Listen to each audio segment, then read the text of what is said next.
Assalamu alaikum and welcome everybody. This is Omar, co-founder of Hijama Nation and the head Hijama coach. I'm very excited today. We've got one of our graduates with us who's going to be joining us and sharing her hijama journey. We're going to be talking in detail about how she has managed to combine her current profession with hijama cupping therapy treatments and the amazing results she's getting for her clients. So I'm going to hand you over to her. We'd like to welcome Sister Azma. And if you could tell us where you're from and what your background is, please, Sister. Walaikum Assalam. My name is Azma. I'm from Southwest London. My background is as a graduate sports rehabilitator, which is very similar to sport therapy, physiotherapy, but just focusing on the musculoskeletal side of injury prevention, rehabilitation. And I'm also a qualified personal trainer. Alhamdulillah, Mahshallah, that's excellent. So you're a real action taker and a go-getter. So tell me about your hijama journey and how you came across hijama. Okay, well, I came across hijama in 2016. Although I had qualified in 2015, I didn't really know much about hijama. I knew about cupping in terms of the Chinese medicine and acupuncture and stuff. And it was just once I was looking for a clinic space to use when I had qualified so I can set up my own practice. And I ended up renting out a room out of a cupping clinic in Southwest London. And then I got talking to the people who were partners at the time, and then they said, oh, you know, hijama is a really good add-on to do in terms of what you're doing. So I was particularly interested in how wet cupping helps with injury rehabilitation. So once you're injured, how it helps to stimulate a inflammatory response, helps to help with recovery and stuff, and posture, and how it helps with like relaxing muscles and things like that. So that's what got me interested into it. And then I kind of searched on Google various places to study the course, and I found Hijama Nation, which was a level 5 course, and some of them are like 2-day courses or suitable for friends and family, but the level 5 gave me that practitioner status, which is what I was looking for. So then I signed up onto the website, and I signed my sister on the website because we're both co-founders of Productive Health. Mashallah, that's excellent. So just expand a little bit about your actual business as it stands. So your sister is your business partner and you set up Productive Health. Tell me about the services that you provide there. Yeah, so initially we were providing musculoskeletal screening, so looking at movement patterns and injury prevention, like setting up exercise programs, rehabilitation programs to reduce the risk of injury. And then we also worked on the flip side of if you are injured, like if you have a torn ligament or an ongoing back pain issue, then we can see you for that, do some soft tissue therapy. So it tends to be hands-on, so massage, trigger point release. We can do dry cupping. We were taught dry cupping in our courses, musculoskeletal taping, dry needling, as well as an additional tool that you can use. And then we decided to add in wet cupping as an additional format. We also, as we do the injury side of stuff, we also do the wellness, well-being side, which is the exercise prescription. So we provide one-to-one programs as prescriptive exercises if there's something that they want to work on, group exercise programs primarily targeting women of all ages. So we try to find safe venues that are suitable for all women to come and take part in physical activity, have a good fun session, which is like highly taught at a skill level, so they can learn the basic techniques and they have fun at the same time. And if they have any specific goals they want to work on, then we can help work with those goals either in a group setting or a one-to-one personal training setting for them. Excellent, alhamdulillah. So we'll talk more about the actual business services later, because I'm interested to see how you've related hijama cupping therapy into all of that as well. So regarding hijama cupping therapy, what actually motivated you to learn about it? When I learned that it was a well-known practice in the times of our Prophet, I learned that it was Sunnah medicine, Sunnah prophetic medicine. Got quite interested into that aspect. So just knowing that it was a Sunnah and the benefits that it has. And it's something so simple, so easy to learn and perform, and then the rewards are tremendous from there. Alhamdulillah, that's right. And can you share with us about your experience of learning hijama cupping therapy online? It was quite straightforward for me. When I had finished my university course, it was in 2015, so I was already in that study mode, and I did this course I think I signed up at the end of 2015 and finished it by April 2016. So it took me a good 3 months to do, and I was working at my own pace, downloading each module at a time, reading through the manuals, highlighting, kind of going through key points, doing the online exams or the quizzes, and then which was nice because every time I completed a module, then the next module was available. It wasn't all the modules available at the same time, so I had to do the quiz in order to release the next module. So that was quite nice. And then as I was already had a client base, I started talking to people about cupping, about doing hijama. Some clients already had hijama done, and then they became my case studies, and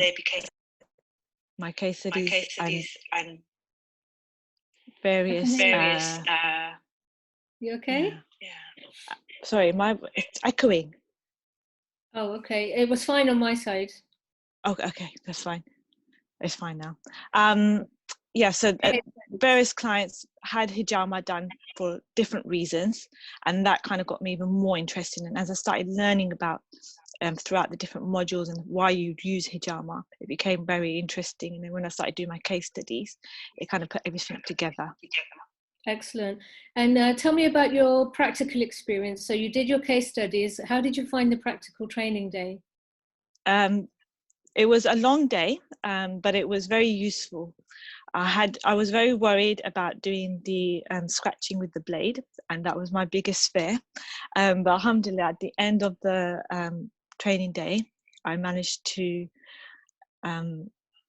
master the technique, and it took a lot of time and practice after, but I'm glad because I wasn't allowed to go home until I had mastered the technique. So that was really good because it just shows that the course instructors are very passionate about teaching the correct technique, which is very important because I've also heard a lot of horror stories of people not having the greatest clinical experience from hijama. Yeah, you're right. So alhamdulillah, in your case, you already had an established business practice and you were already running services. Tell me, once you graduated, how you managed to then incorporate the hijama cupping therapy service into it. How did you integrate everything? So I was lucky because I had a client base and some of my clients had already had hijama. The biggest challenge for me was setting up although I had that clinical experience, but I've never had to set up the clinical waist spins or something.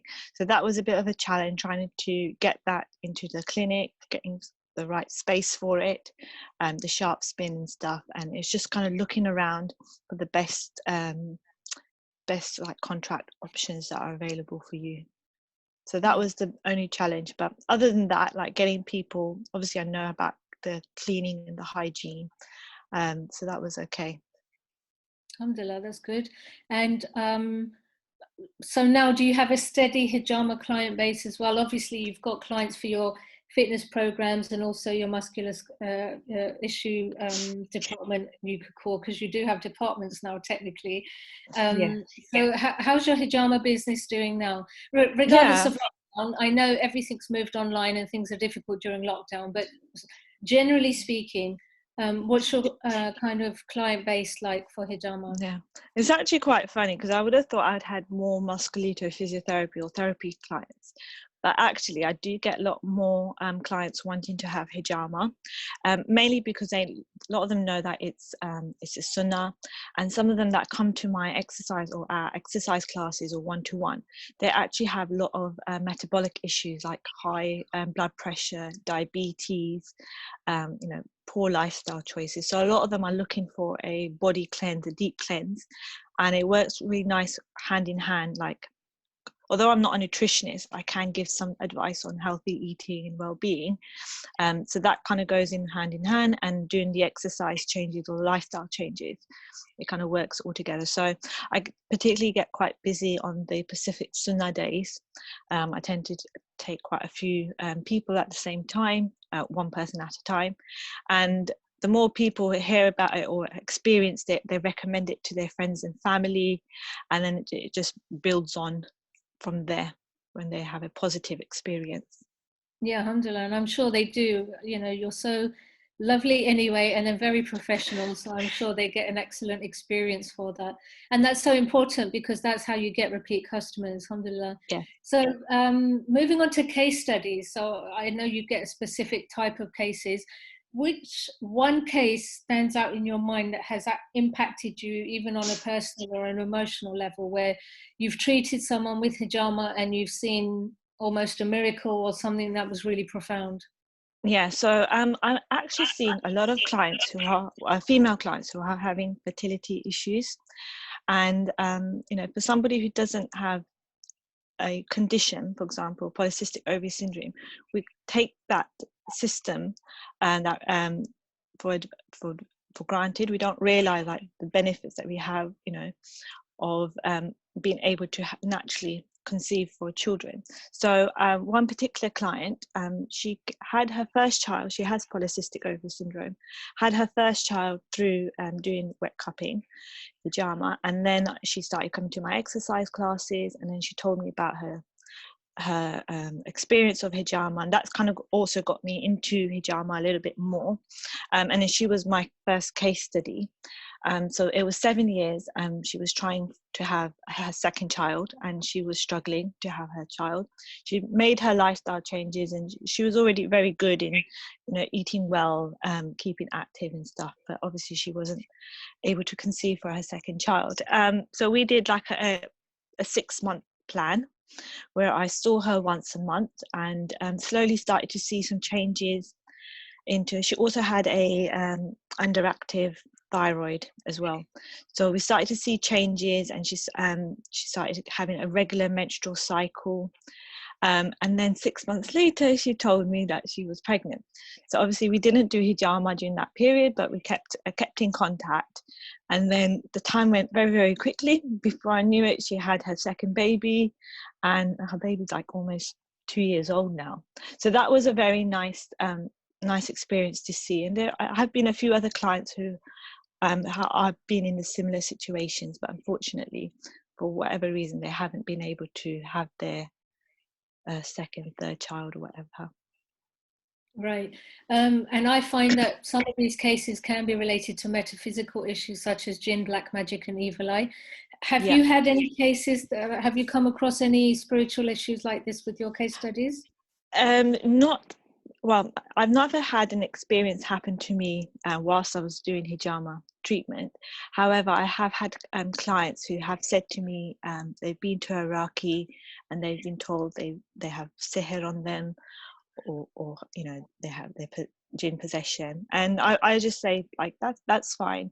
We'll continue to do hijama because it's very beneficial, but obviously there is the element of your own adhkar and your Quran recitation, and there's lots of things working together to help eliminate those other metaphysical issues that are causing those problems. So yeah, I have had clients that have had it, but I've never had a negative experience during my session.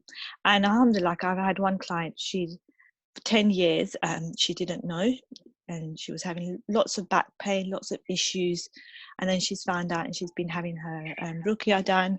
We've been having regular hijama sessions, and seeing her from the first time I saw her until now, I can see a big change in her attitude to things, and just general response to hijama as well. So that's really nice to see. Excellent, alhamdulillah. It's really quite mind-blowing, these situations, because it's the unseen and we can't see what's going on, but definitely there's evidences and proof of, you know, some strange occurrences and behavioral patterns that do happen with these people. So it is a very real thing. Yes, So definitely. moving on to business now. can you tell me a little bit more about the day-to-day running of your practice? So if I'd like for you to give advice to a new graduate who's setting up their business, what advice or tips could you give?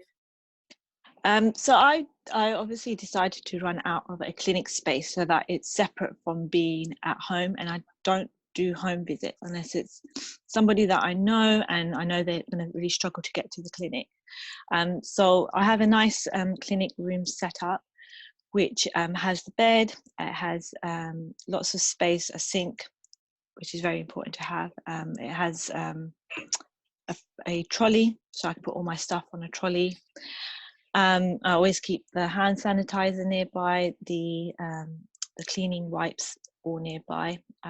I also have the yellow bin set up I run out of 2 clinics, so I have the yellow bin set up at both clinics, and just making sure that everything is nice and clean and it's hygienic, and it's a nice, like, pleasant environment for people to come to, even like the general clinic. So obviously it's not my own clinic, it's something that's rented out, and there's quite a few rooms that I use. So even like the outside of the clinic, I try to choose clinics that are nice and pleasing in an area where there is parking available, whether it's off-street free parking or pay meter parking. So that's really important.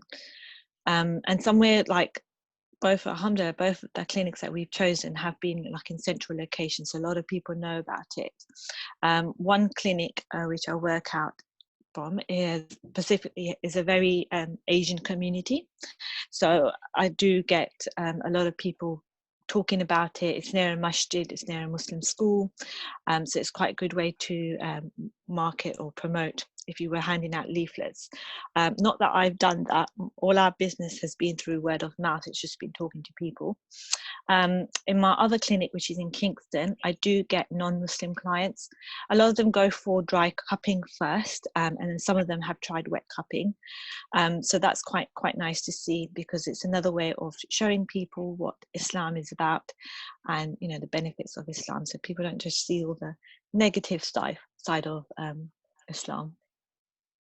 Yeah, I completely agree with you. Hijama is definitely an awesome tool for dawah and just inviting people to Islam and educating them.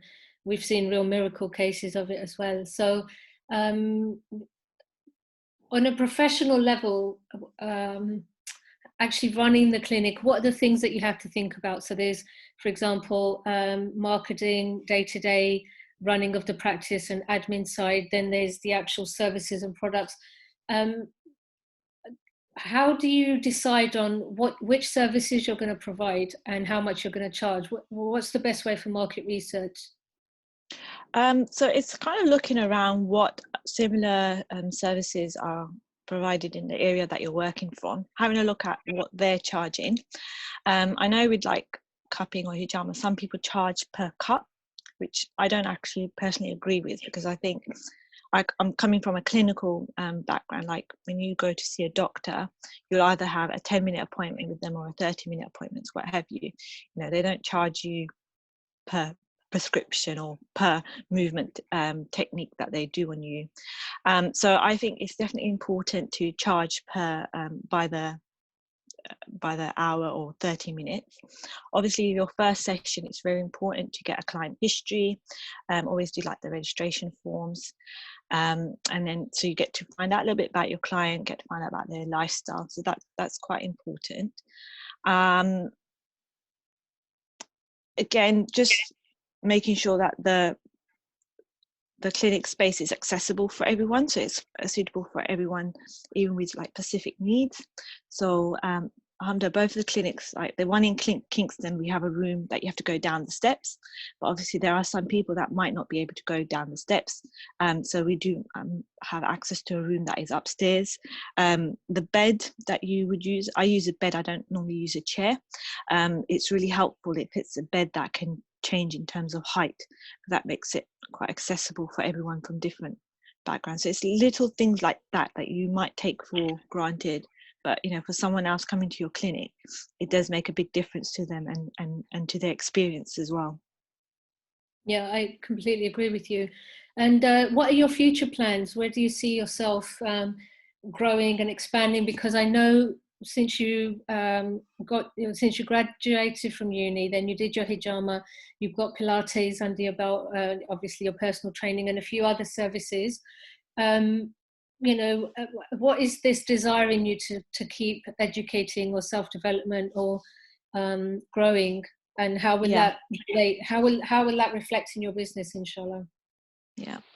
So obviously with the lockdowns situation, obviously it's been harder to see people face to face, and obviously some treatments can only be done face to face, but we have shifted our exercises to an online portal.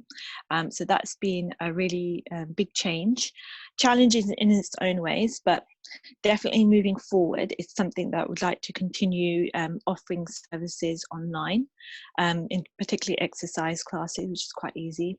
Obviously, we can do movement screening online as well. We can take like a lifestyle history or build a rapport with the client through Zoom or other platforms. And then in terms of moving forward for the business, we would really like to set up a one place shop or one place stop for everyone of all ages, abilities, or ethnicity to come through, where they can have they can do exercise on site, have like a gym, a rehabilitation suite. Obviously, we have the treatments to take place as well, a community kind of hub. So people can run workshops. We do run a few workshops, mostly like in person. We've not been doing many online, but it's nice to kind of have somewhere where everything happens under one roof. So inshallah, that is the plan for like 5 years down the line.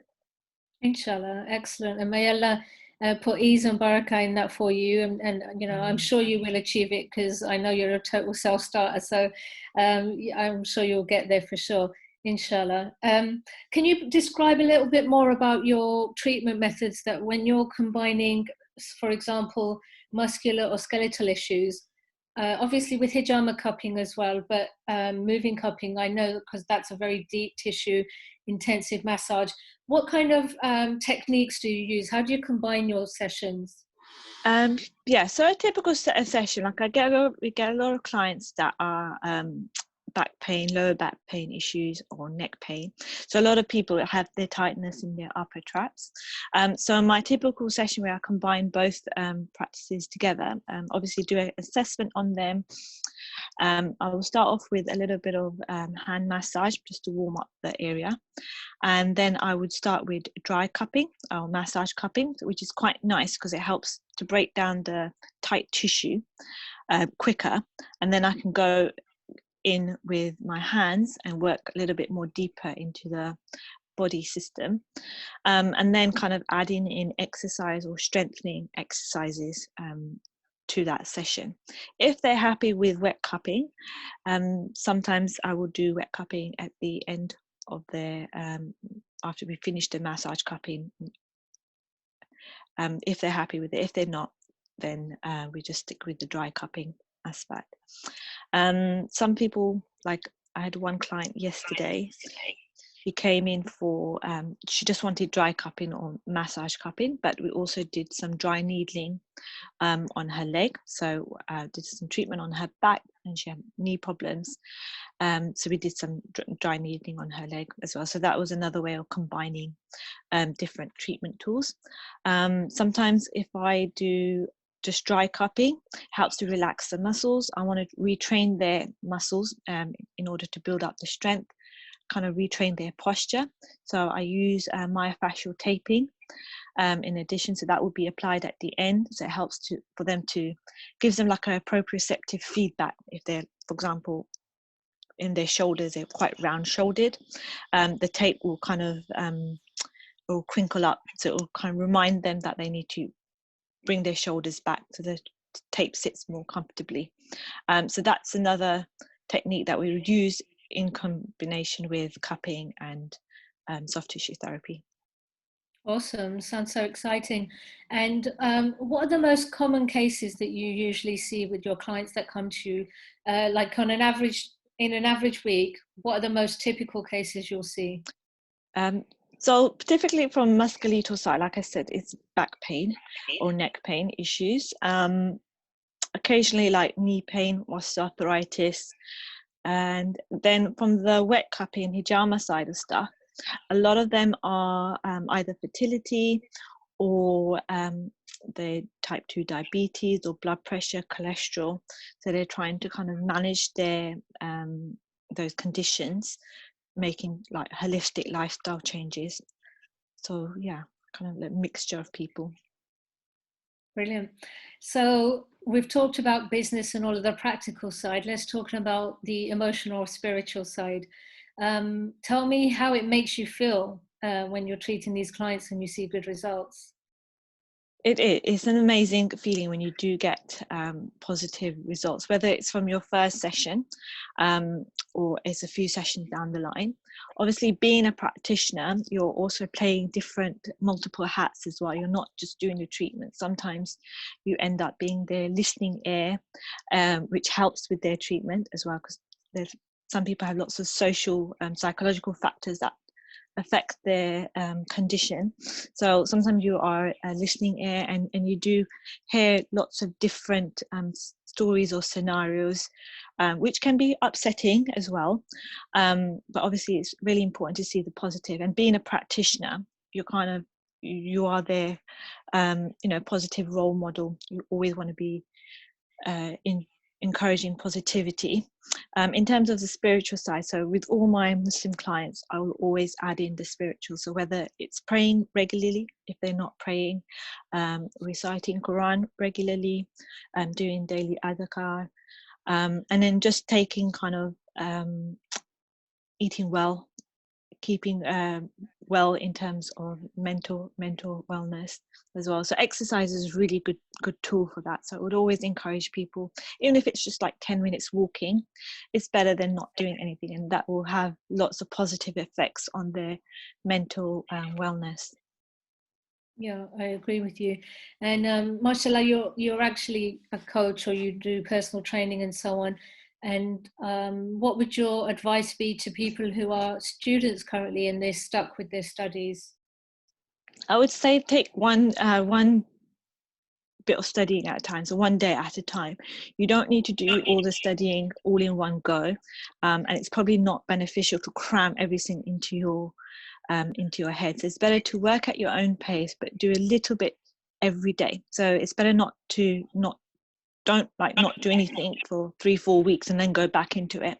Try and keep it consistent, and it could be that you do it every other day. So put a plan together of what you want to do, set out some time, give yourself a little bit of leeway for things to life gets in the way.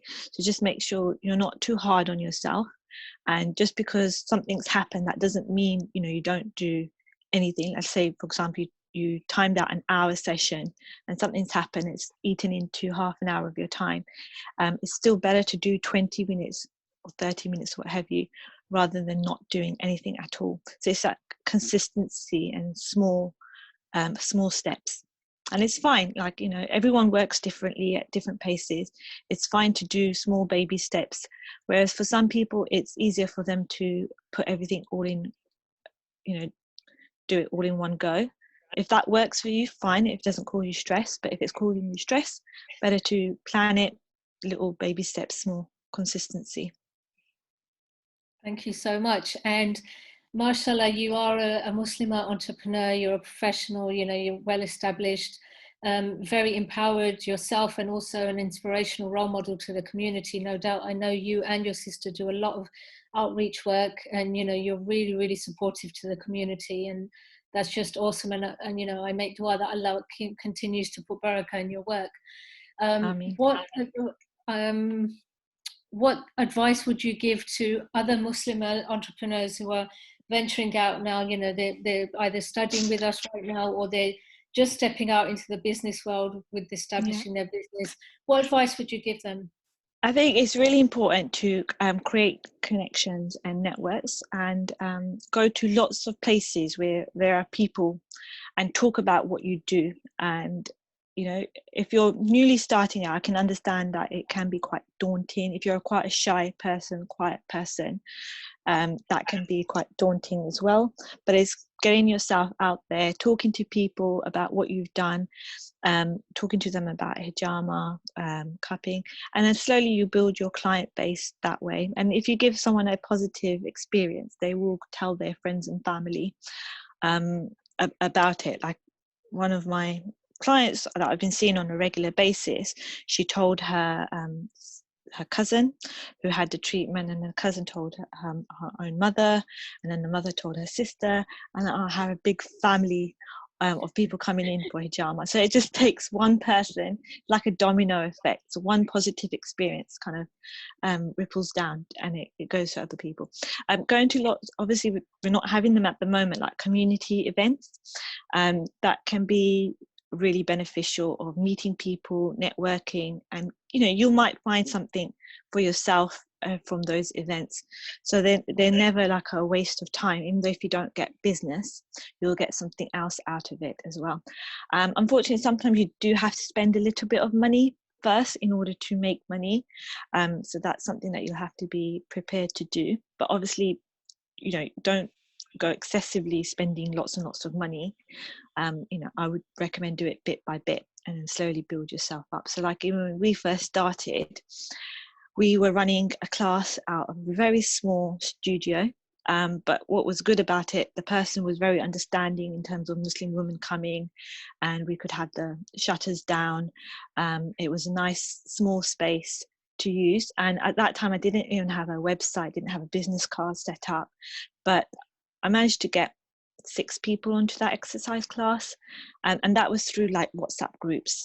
And then they started telling their friends and family, and then we had to move to a bigger space, and then it just built up from there. And then we had our Instagram page, our Facebook.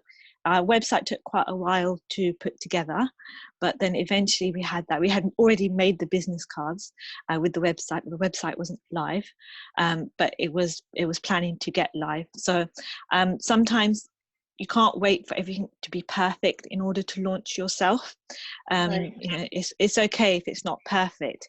We always want to better ourselves, so you want to strive to be better at anything.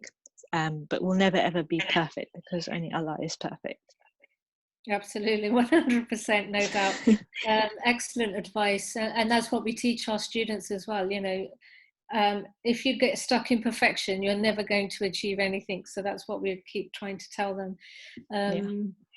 And so it's better just to do something, just get on and do it, and then you can always make the tweaks and adaptations. And it's actually quite nice to see how you progressed. So for example, we progressed from a very small space to moving into a leisure center, which is actually run by non-Muslims, but they're so understanding in terms of our needs. So the exercise classes kind of work really well in that sense. And then even our clinic, I've had to change a few clinics a few times because some of them haven't been suitable. But we've managed to find one in particular, the one in Kingston, which works really, really well for us. That's amazing, Mahshallah. What would your advice be to people who have never had hijama cupping done or cupping?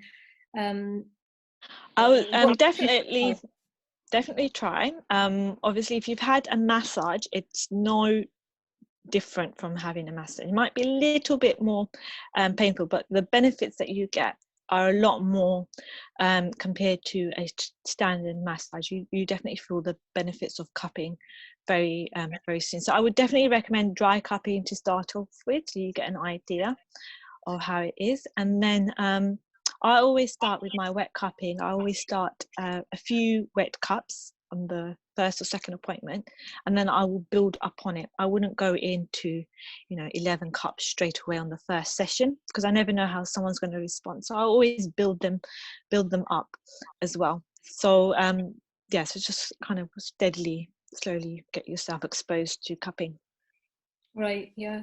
And I think we're ready to wrap up now. Do you have a final message for everyone? What would you like to share with the world? Do you know what? If you have a passion, just go for it. Don't think about what ifs. I can't do this. Don't think about the negatives. Don't think about having everything perfect. You just have to go and do it, and then slowly make the changes as you become more better or more aware of things, and as you improve your own knowledge as well. So don't even think about like you need to have certain, obviously you do need to have a qualification to be a practitioner, but you don't need lots and lots of different qualifications. That is an ongoing journey. So the basic is to start with getting a level 5 hijama qualification, or even if you start with the friends and family, but then just make sure you're practicing on your friends and family. And then if you want to work as a practitioner, then you can upskill yourself. And then there might be other elements that would be interesting to you, like for example dry needling became quite interesting, so I did dry needling. I personally haven't done prophetic medicine, but it is something that I am interested in. So it's something that you can add little bits as you evolve. Excellent. Thank you so much. It's been a real pleasure talking to you. I've actually learned a lot, especially with your treatment plans and so on. So thank you for sharing that knowledge with me. And I just want to say from the bottom of my heart, thank you for taking out the time to even talk to me. And this is very kind of valuable knowledge and information for other sisters. So this will inspire them as well. And Jazakallah khair, and thank you for taking the time to talk to me today. No problem. Thank you for having us, or me, Productive Health.